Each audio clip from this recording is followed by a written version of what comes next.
Live from number 5 Ola Hansen Lane at Tesano in Accra, this is a Situation Room on Channel One Television. It's a show we bring you every week where we do a dissection and a bisection of the big issues relating to our politics and elections as we count down to election 2024. My name is Umaru Sanda-Amadu and my co-host is Sami Wiafe. And I always remind him that he's the president's friend who sees the president regularly. He was not here on the show for the past 2 weeks. He went to engage in galamsey, not the one that you dig the earth and find gold, but he was doing some other kind of galamsey. For national security reasons, we cannot talk about it on air. We'll take a break and come back and tell you what our plan for today is. You're welcome back. So this is the Situation Room on Channel One TV. My name is Umaru Sanda-Amadu and I'm here with Sami Wiafe. Over the weekend, I was in the Western Regional Capital, Takoradi, for the outdooring of the manifesto of the NPP. Sami Wiafe was away. Before that particular outdooring of the manifesto, the NDC did a youth manifesto launch. That also happened a week before the NPP did its own manifesto launch. Now this weekend at Winneba in the Central Region, the NDC is going to outdoor its main manifesto. Central Region is where the flag bearer deputy or the vice presidential aspirant of the NDC comes from, Central Region.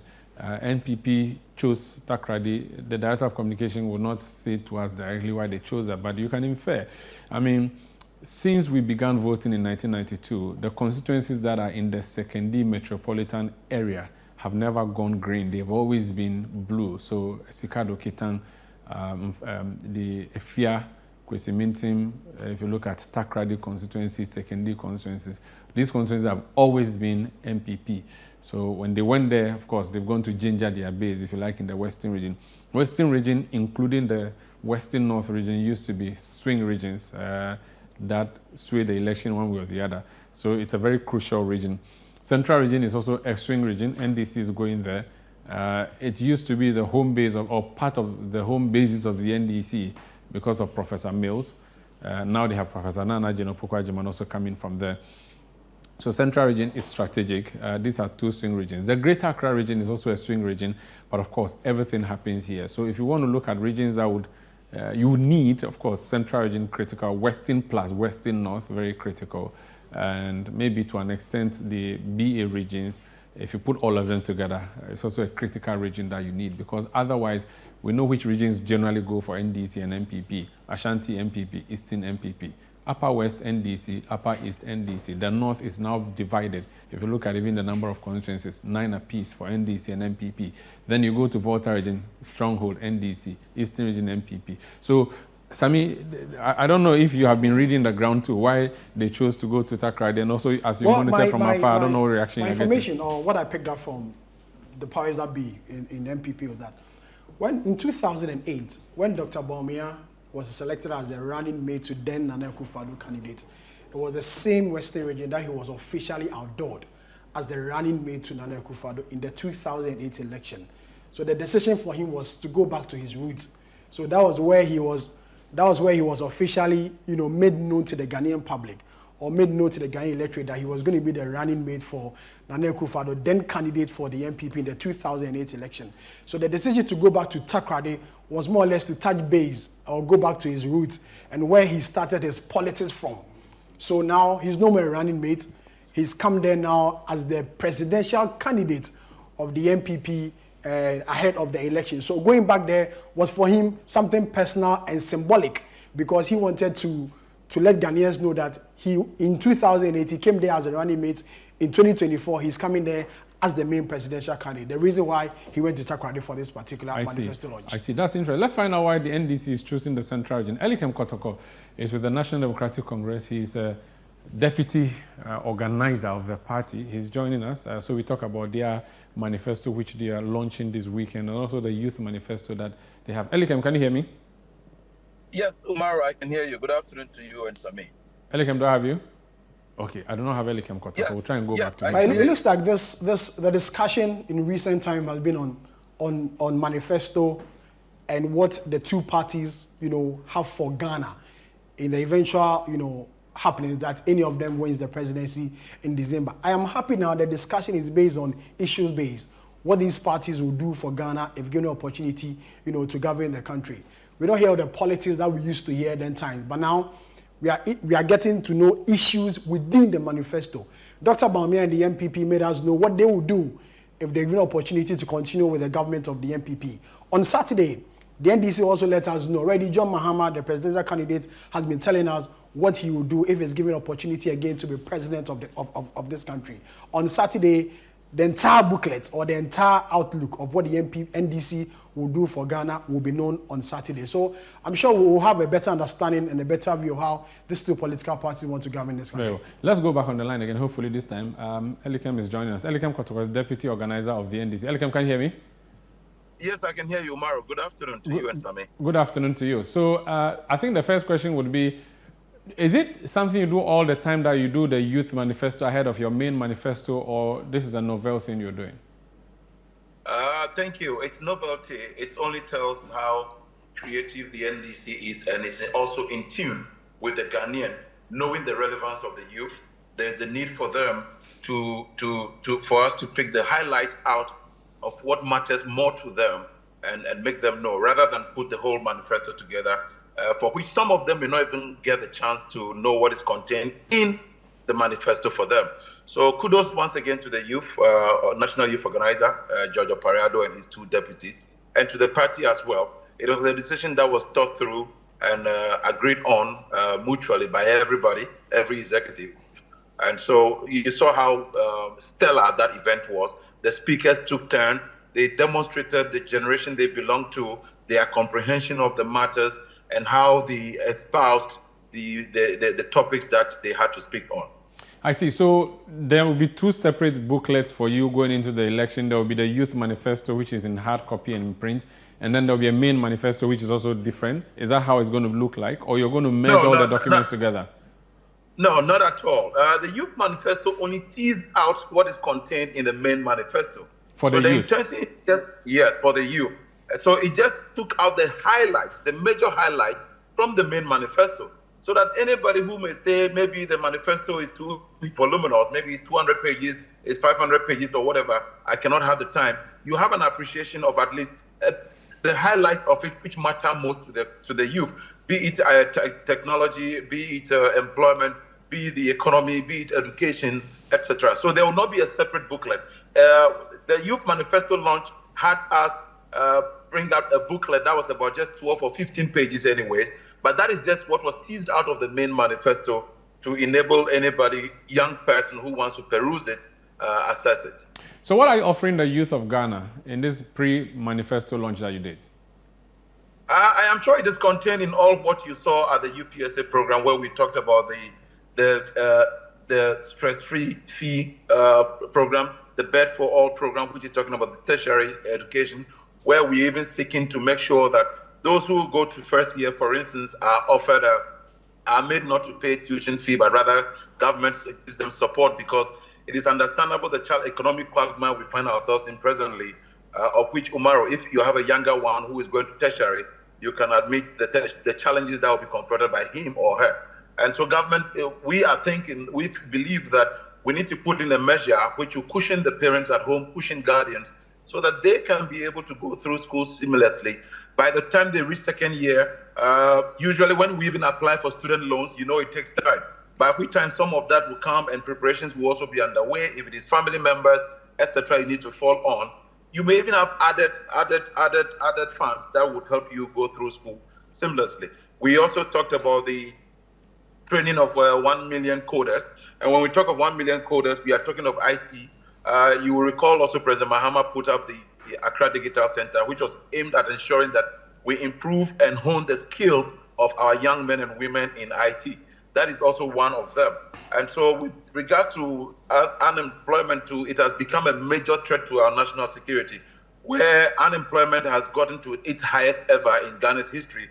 And there's a need for us to do new things to make sure that we get new results. The 24-hour economy was also further explained over there, which tells that, look, if you're a young person who is out of school and haven't gotten a job yet, now same job will actually be having 3 shifts, which means there will be need for 2 extra people to be doing same job. So we call it the same job, 3 shifts, 3 people. And so these and many others are some of what were the highlights during the manifesto outdoor. The part about the free first year for universities, you are a party that has critiqued the Akufo-Addo government and criticized it for rolling out the free SHS. You said that because of economic challenges, because of infrastructural challenges, let's roll the free SHS systematically. There are many of your party members who argue that the rich should be made to pay and that the cost of the free SHS is huge on the budget and that let's find ways of paying for it. Your decision as a party to pay for first year level 100 tertiary students, that is also an overly ambitious policy which is going to take so much from the national budget when you're already complaining about the SHS level. Is that a wise decision, if considering all the criticism against the free SHS? Omaro, thank you. If only we knew that this government will establish corruption as an institution in their regime. $58 million was invested in the hole, a pit that has been dug just behind the Parliament House. That could do a lot. You and I found out that 15 million again dollars was spent on all African games. It appears that there has been wanton dissipation of the public purse to the chagrin of all this. And therefore, there's a need for us to make sure that we plug these loopholes. If we can actually seal, we seal. If we're able to seal all these loopholes, there's more than enough that will be available to make sure that the education, which is very critical to the bedrock of our developmental agenda, will be fulfilled. And His Excellency John Dramani Mahama has made it very clear that he will not indulge in all of this and will make sure that corruption, which he will fight, will make sure that we seal the loopholes and funds that will be diverted to such non-befitting beneficiaries would rather be channeled towards education. Sami had a quick question for you. Take that so that I can bring my last question. Just a quick one. On this same policy, there are many who have asked whether it's going to cover only public tertiary institutions. So you talk about the universities. Is it going to involve the other, let's say the technical universities, the colleges of education, and other private universities? It is covering all public tertiary institutions, universities. The technical universities, of which I'm a proud product of, is also one. And then that is the reason why it matters more for the NDC. It will have to be a gradual process. We cannot say same for the private universities now, but for all public universities, that is where the implementation will start from. Do not forget that President Mahama will also ensure that even upon assumption of office, come January 7, 2025, when the good people of Ghana grant him that mandate, which we strongly believe they will, he would again have a further nationwide stakeholders consultation to ensure that we firm it up exactly how Ghanaians want it. Currently, it is what is coming from the NDC based on consultation with Ghanaians though, but not from government, but from opposition. Okay. When we get to power, we will do further firming up of that process to ensure that what Ghanaians deserve is what we shall offer them. Finally, the manifesto launch of the MPP, they had this Gen Z feel. They even made a Gen Z young girl come to read that portion. They have taken the wind out of your sail, haven't they? What's your reaction generally to the MP manifesto before we go? They couldn't have, my brother. That is, if you saw what happened at the youth manifesto launch, that was rather what necessitated the need for them to put in that stopgap measure to kind of fill in a certain void. Coincidentally or unfortunately for them, they took a young lady who actually embarrassed herself and embarrassed the party. I heard that a script was given to her and they made her read that they had provided 21 million jobs, which is an embarrassment for a tertiary student who is a Gen Z, who should be on top of issues, compared to the Lamisis and the other guys that you saw read out a proper comprehension of the youth manifesto during the launch at UPSA. Thank you for speaking to us, Elikem. Thank you so much. We look forward to seeing you Saturday at Winneba. We'll be there. Thank you so much. That's Elikem Kotoko. He is Deputy National Organizer of the NDC, speaking to us about the campaign launch of the party coming up in Winneba. In fact, I was going to ask him why the choice of Central Region Winneba, but I think we've already preempted some of the issues that have come up. So that is the NDC. It's yet to come. Let's talk about the MPP, which has already done its manifesto. Sami, take us through. Kofi Tonto is an aide to Dr. Mahamudu Bawumia, the presidential candidate of the MPP. He joins us on the telephone. Mr. Tonto, good afternoon. Thank you very much for your time. Thank you very much also for the opportunity to Now, you and Umaru. 4 days after the launch of your manifesto, it's got a lot of Ghanaians talking. You know, some of the promises in there by Dr. Mahmoud Bawumia from the camp of the MPP and the presidential candidate. How are you taking all these reactions that have greeted the promises within the manifesto? Well, first and foremost, we are always open to constructive criticism. But generally, I think the impression we've had mainly is that people accept the policies that we have. I'm yet to really see people who are saying that this policy is not right or this policy is not feasible or anything like that. Generally, the feedback has been that these are great ideas. The question that normally follows it is, why are you not doing it now? Yeah. That is the general feel that I have sort of gathered. That, okay, you have all these good ideas, why are you not doing it now? But it hasn't been the case that, oh, this is a bad idea or this is not well thought through or anything like that. So what it means is that generally people appreciate the effort and the thought through and the exercise he did, that it truly captures the concerns and the needs of the people of Ghana. And then, like I said, they are quick to add that question of why are you not doing it? So that was going to be my follow-up question. You know, actually, that if you have all these fine ideas, policies, and programs, why wait till your boss becomes president of Ghana before the implementation? You could have started with some of the implementation now that he's the current vice president of the republic. Okay, so there are various reasons. You see, even if President Akufo-Addo was contesting again for the third time, President Akufo-Addo will still have new ideas and new solutions. At any material time, we have new needs, we have new solutions and new ideas. It's just a tenet of life. You can use your own life as an example. You know, you provide solutions to issues confronting you, but as time goes on, you get new ideas and new solutions, sometimes to the very same problem.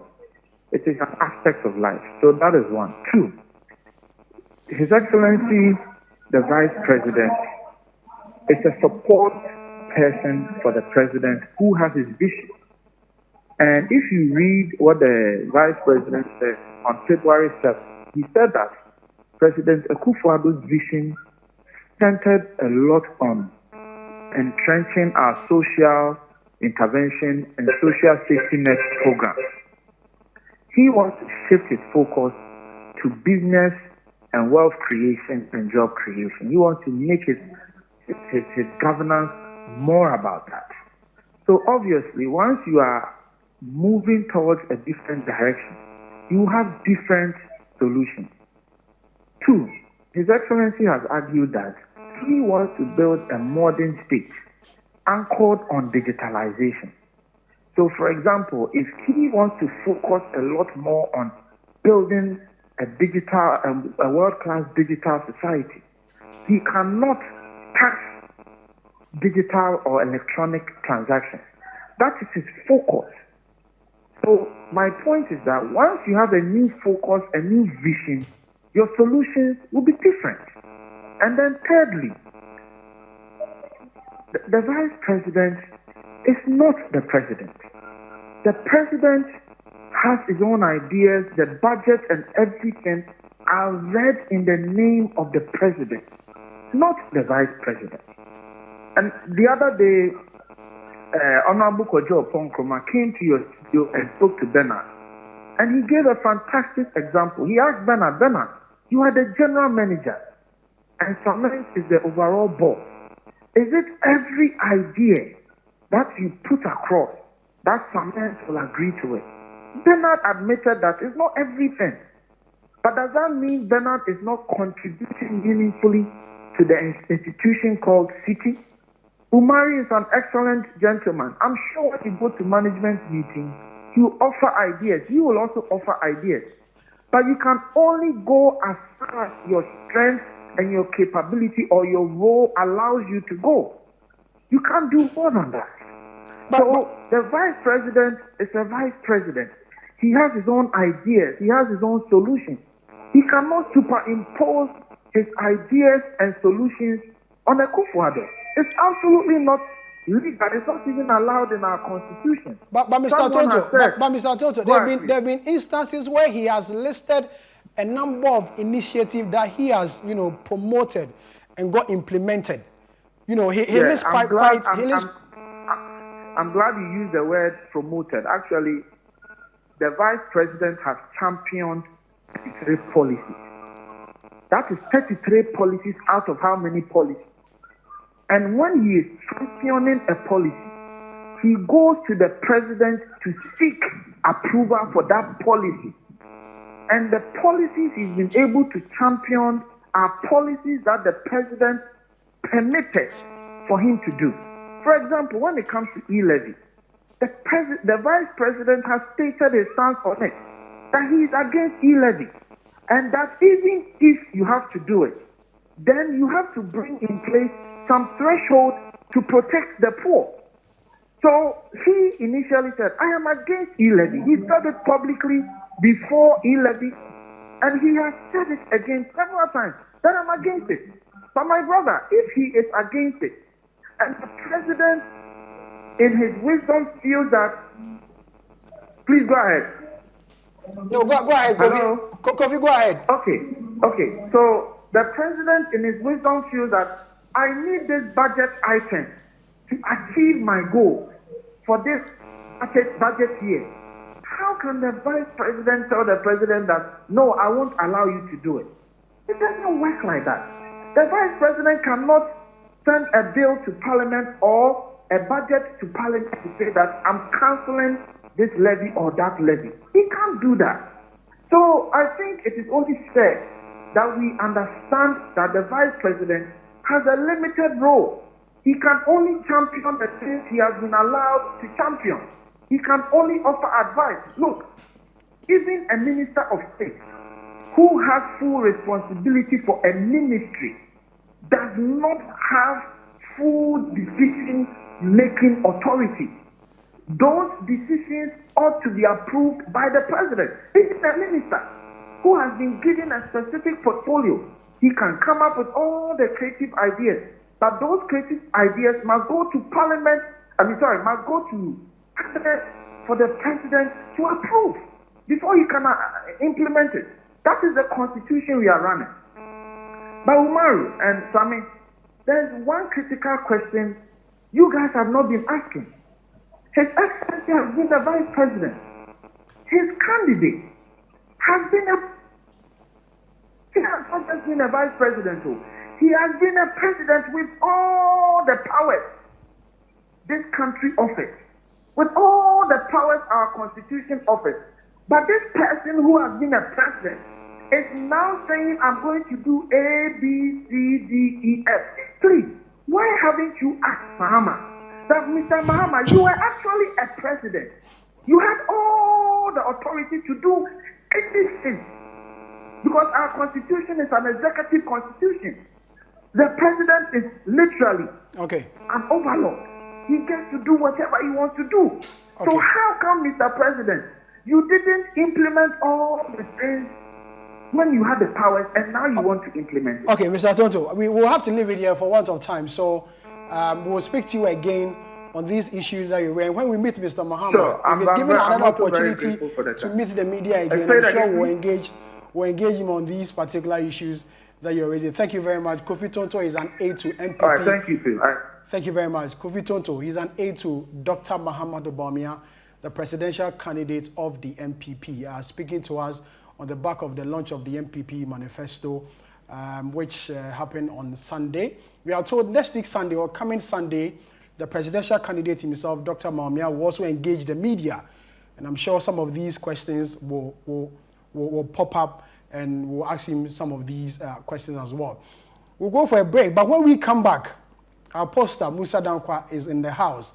He's done some works within the Weija Gbawe constituency and the Ablekumah Central constituency as far as the December election is concerned. He will tell us his findings and what the candidates in these constituencies are supposed to do if they are to retain the seat for their respective political parties or snatch it from the opponents who are holding the seat. We'll be back.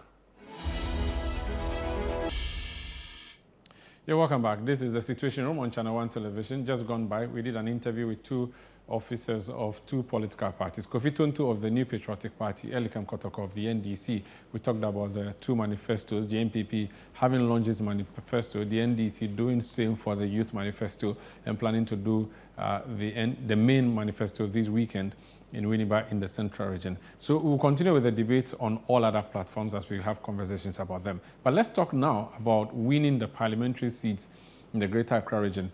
We started for you a work that Musa Danko of Global Info Analytics did, where we started from the Northern Region, we've done Ashanti Region, Eastern Region, and today we are coming to the Greater Accra Region, where he has selected some constituencies that are key in the upcoming election and what the pattern there looks like. So we're going to invite Musa Danko on set now, and I'm here with Sami Wiafe. Musa, please, as usual, join us. Yes, yeah. So Musa Danko is Executive Director of the Global Info Analytics. How are you, sir? I'm doing very well. Everything good? I'm doing well. Nice. Yourself? Managing. I'm not doing as well as Sami. Sami I'm not doing as well. God is still keeping me. Yeah, but Remember that. No, we're talking about money, not... God is still keeping me. We. Musa, you have done some work in Greater Accra Region. Give us a general overview, which constituencies you chose and why you chose them, then we can talk. Weija Gbawe, one of the key constituencies that shouldn't be a problem for MPP. The landlady's constituency. Landlady, Tina Mensa. And then we also looked at Ablekumah Central. The last election, it was a nail-biter in that constituency. So we went back to see whether it's going to be a nail-biter again or it's going to be a different story. So two constituencies. Yes. The distance between Ablekumah Central and Weija Gbawe is Ablekumah North. Yes. Ablekumah North is in the middle. Yes. So, Sami Wiafe, Ablekumah Central is which areas? Kaneshi. So Central, we are looking at parts of Kaneshi, Latebi Okoshi, Abosokai, Sukura. Shukura, sorry. Matayeko. Matayeko, Latebi Okoshi, those areas make up. I think it's 11 electoral areas. Wow. Yeah, 11 Why electoral areas. do you know the electoral constituency that well? Why you live there sometime? I played there before. Or you go to Abosokai a lot? A lot. If you own a car, you don't go to Abosokai. Then you're not a driver. And then Weija Gbawe is, Weija Gbawe, yeah. Malam Makati Junction. Hill, Malam Junction, CP, Blue Cross, Bulemi. Those areas. I've played there before. I've played there before. So I have a better understanding of those two constituencies. I'm sure if I mention it's okay, end there. It's okay, end there. It's okay, end there. Musa, Sami knows. He's been playing there. I don't know what he plays there. So Musa, those are the two constituencies. And Yes. we just mentioned the key towns. Let's talk about what you found, and you can show us on the screen. Interesting stories. There are a lot of people who may not vote. Oh, May really? not vote. May not vote in the constituencies. And then also you have a lot of people who are undecided on the part of NDC in Weija Gbawe. So that's quite interesting things to see down the line. So, but generally, it has not defied the trend we have seen in Accra. So Weija Gbawe has a new candidate for the MPP replacing Tina Mensa. The candidate is the CEO of the Southern Coastal Development Authority. Okay, Jerry. So that's Jerry. Yeah. Okay. Yes. All right. And then you So have Jerry the incumbent defeated MA. Tina Mensa in the In primaries. the primaries. And Obobi Adaku, who did very well for the NDC in the past, is not on the ticket this time around. So there's a new gentleman by name Odate Lamte.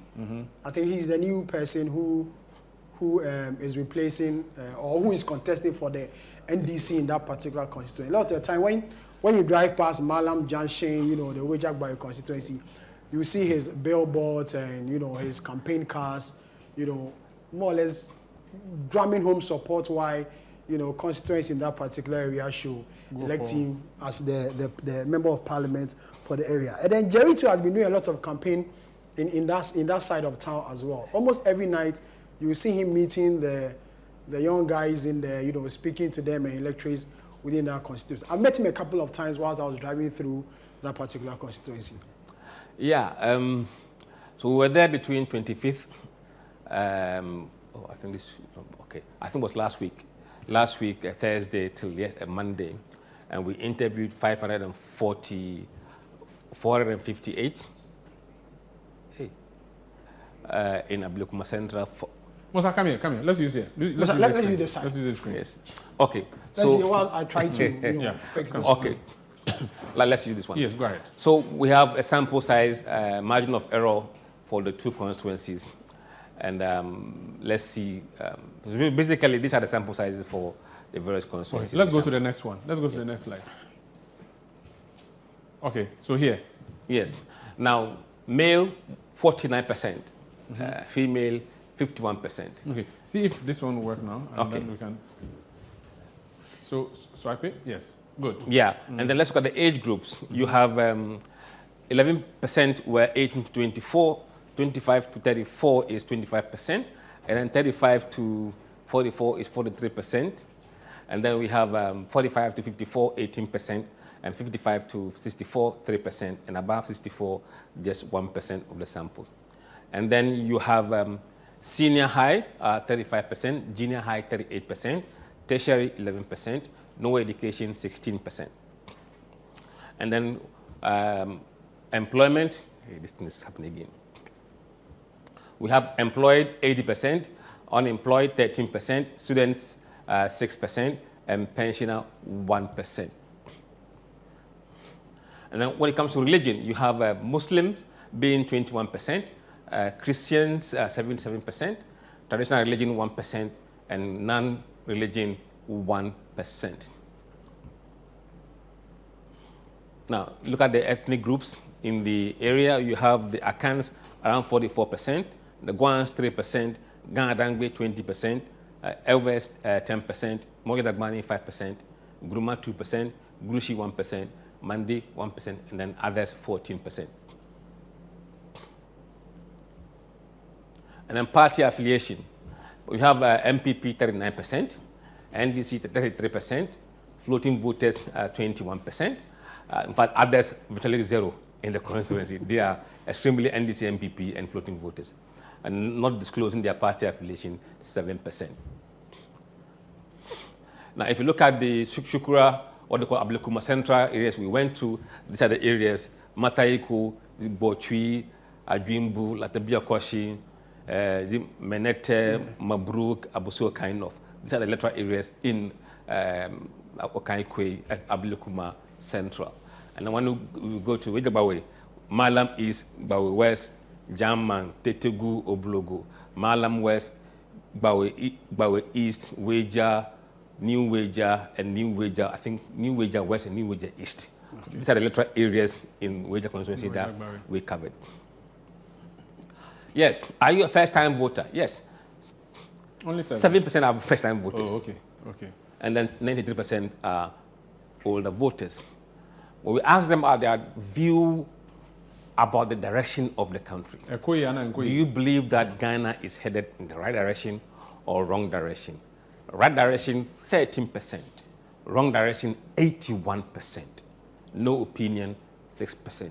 Anytime you see wrong direction in this kind of, it's a warning sign for any incumbent.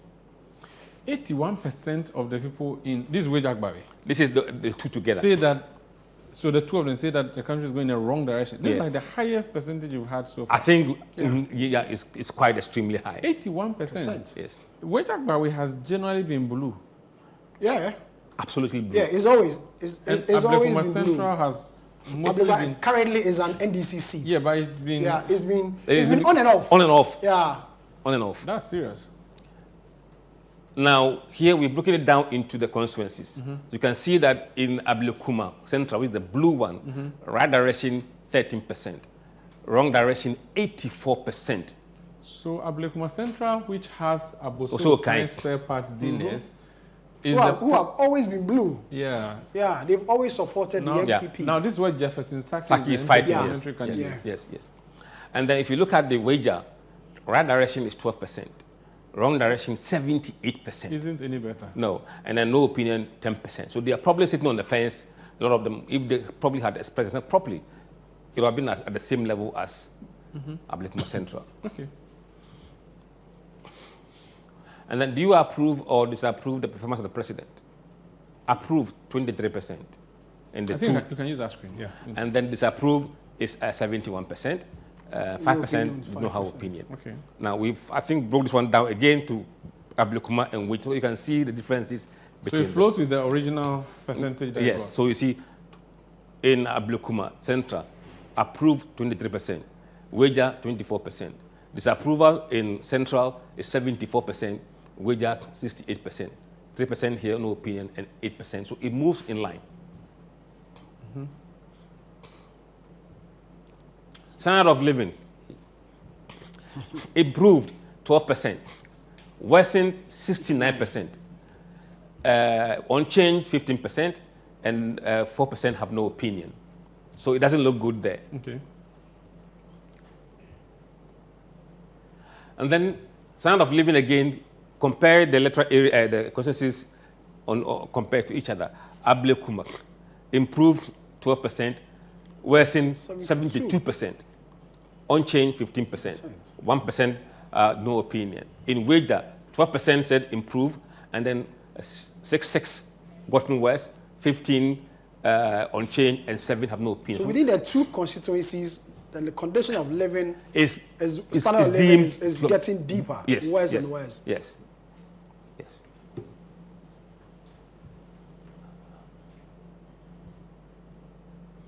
Are you optimistic things will improve in the next 3 months or in the next 12 months? When you look here, yes, it's 20%. No, 65%. No opinion, 15%. They're not optimistic. Hope no day. Hope no day. Okay. And then when we ask them, what are the top 3 issues that bother you, that you will take into account before you vote? Top economy, 89%. Jobs, 70%. Education, way down, 34%. Healthcare, 31%. So the top 4 here is economy, jobs, education, and healthcare. Which is similar to what you've been getting in other Yes. places. Okay, let's go for it. Parliamentary elections, Ablekumah Central. If the votes are held today, who would you vote for? Abdul Latif, NDC, He's the current member of parliament for the area. 53%. Jefferson Saki, 36%. Undecided, 10%. Margin of error? It's about 4%.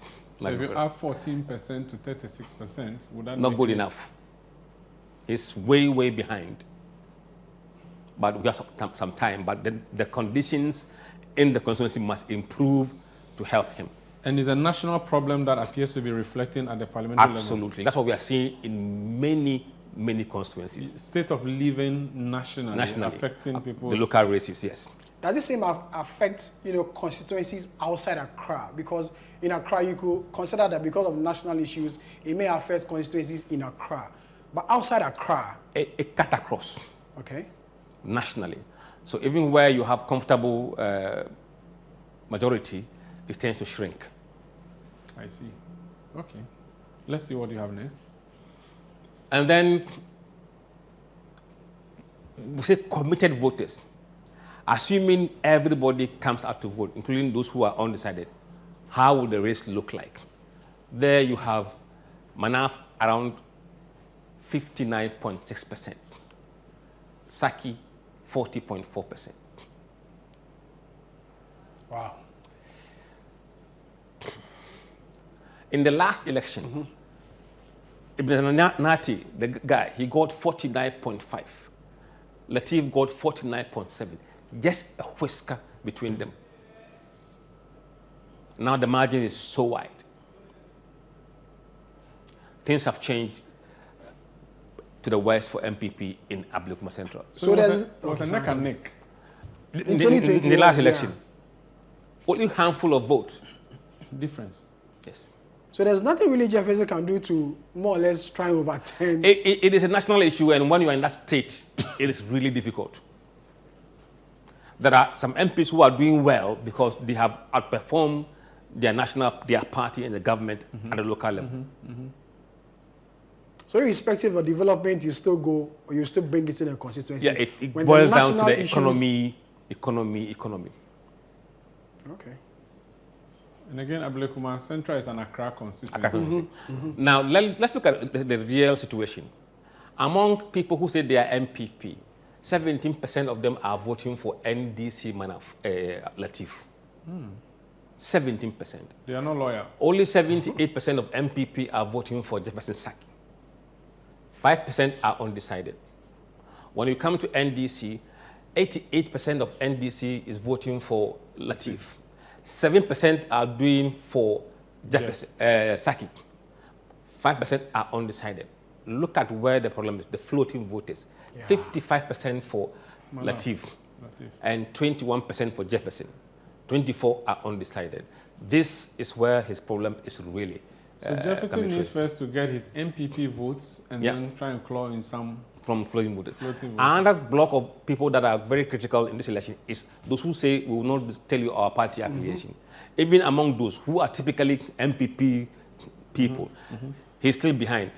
Latif is 38%, Jefferson 29%, and a third of them said they are undecided. It looks like a very tall order for Jefferson. But we're not there yet. But it's a very tough race for him.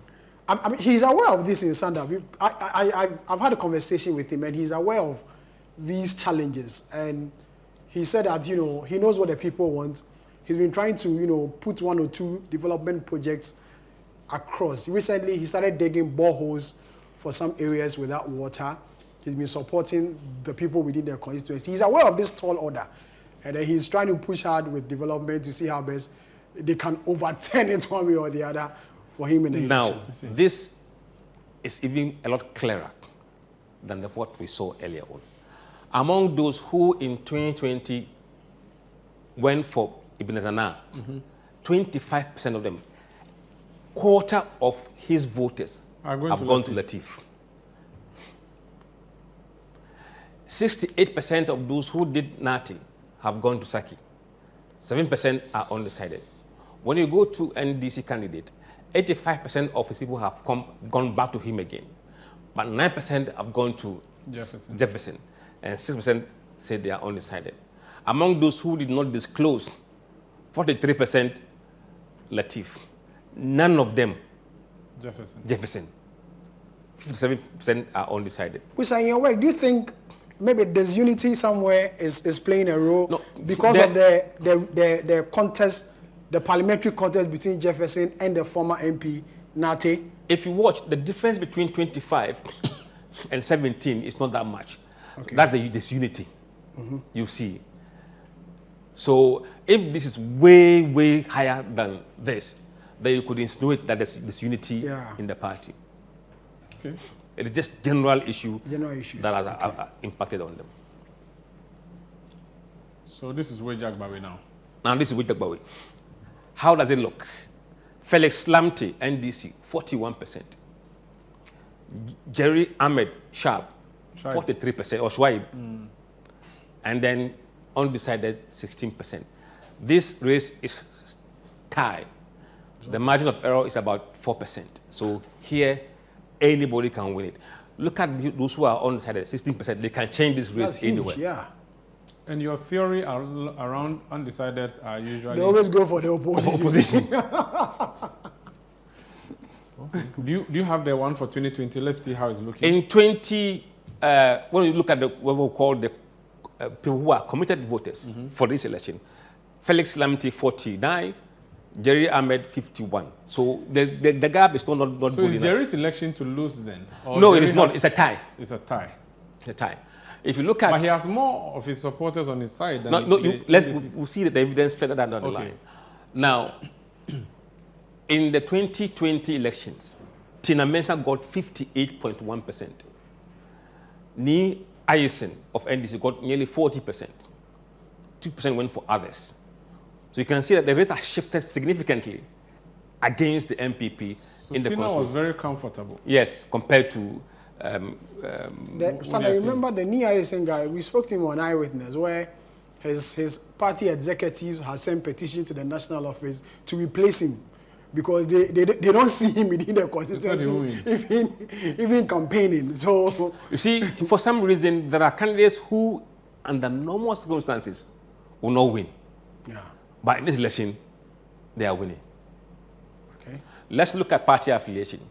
12% of MPP supporters are voting for Lamte in the Gbawe constituency. For NDC. 81 are doing Jerry Ahmed. 7% are undecided. When you come to NDC, it is 84% doing their own, 3% doing Jerry Ahmed, and 13 are undecided. So look at these people. So if these guys move towards Lamte, he will win quite easily. So Jerry is losing some of his party supporters. Yes. And the floating voters, how are they behaving? 41% going for Lamte, NDC. 29 going for Jerry Ahmed, and 30% are undecided. These guys normally go against the incumbents. Yeah. So Jerry has a lot of work more to do there. Yes, yes, yes. Now look at this, not disclosed. 19% are doing Lamte. A third of them are doing the Jerry Ahmed, and 48 undecided. It means that these guys are MPP guys who are not really deciding well in Gbawe. Interesting. Now, if you look at how they voted in 2020 elections, 16% of people who voted for Tina Mensah are voting for Lamte, 16%. 73% are doing Ahmed, 11 are undecided. When you look at Lamte, he's getting 81% of the IACN's voters. And then 7% are voting for Ahmed, and 12% are undecided. And those who didn't vote, who normally are the first-time voters, mostly, 50% are doing Lamte, 10% Ahmed, and 40% undecided. And among those who did not disclose the same pattern, 26 for Lamte, 21 for Ahmed, and 53 said they are undecided. Presidential. Yes. For the two constituencies. I don't know if we have time for presidential, do we? I think we got some 5 minutes. Okay. We can quickly look at it. Okay. Okay. Let's look at the committed voters. Ablekumah Central, Mahama, 63%. Bawumia, 34%. Alan, 1%. Nana Kwambidakun, 2%. In Weija Gbawe, Mahama, 54%. Bawumia, 44%. 0 for Alan, 2 for Nana Kwambidakun. Look at how it went last time. In Ablekumah Central, So 60 for Mahama. Nado got 48.8. Mahama got only about 51%. And then in Weija, Nado got 60%. Mahama got 39%. What a dramatic shift in the race. So Mahama won Ablekumah Central the last time. Yes. And Nanado won Weija Gbawe the last time. Yes. Which one is a bigger flip? The bigger flip is with the Gbawe. So they've gone for NDC. Yes. They've gone for Mahama. Yes, a complete flip. Whereas in Ablekumah Central, he has expanded his lead. Just go back. Let me see the Ablekumah for last time. So this Ablekumah now. Yeah, Ablekumah now, 6-3. 6-3 for Mahama, 34 for Bawumia. And so now flip, let me see. And Ablekumah now is 48. Before, That's 48. what they did, 48. Yes. Wow. Which has gone down to 39. Yes. And then the Mahama one from 51 to 64. Oh, that's crazy. That's crazy. Look at it. This is consistent. 20% of MPP voters are doing Mahama. 20%. 79 are doing Bawumia. 1% Tiramachin, 1% Bediako. When you come to NDC, 97% of NDC are doing Mahama. 2% are doing Bawumia. 1% are doing Anakwam Bediako. Now floating voters, 74% Mahama, 15 Bawumia, 2 Alan, and 6 Anakwam Bediako. Those who did not disclose, 69% Mahama, 31 Bawumia. And among religious groups put together, Mahama among Christians, 57, Bawumia 47. Mahama among the Muslims or Islam 79% Mahama and 18% Bawumia. So Mahama winning both the Christian and the Absolutely. Muslim. In with Gbawe and Put together, Ablekumah put together. Now, those who in 2020 went for the NADO, 32% have switched to JM. to JM. 32. It's a swing. That's big. In Greater Accra, this has been the normal average of that swing. DMB 66%, Bediakun 1. And those doing Mahama, still 97% of them are still voting for him. Only 3 have switched to Bawumia. And those who did not vote, first-time voters and those older and but couldn't vote, Mahama 67, Bawumia 33%. If you could just go to Weija Gbawe, let's finish. Do you have that next or Yes. you do not? Yes, so that's Weija Gbawe. 13% MPP doing GM, 86 doing Bawumia, NDC 97, NDC 2% Bawumia, and floating voters 68. Musa, we have to leave it here. Thank you so much for joining us as usual. And what next? Are you doing Greater Accra again or other regions? Yeah, we will be heading to Ashanti region again, Okay. and then the Western region. Thank you so much for joining us. That's Musa Dankwa of Global Info Analytics. My name is Umaru Sandamadu. Sami Wiafe is my co-anchor. We'll be back next week. Thank you so much.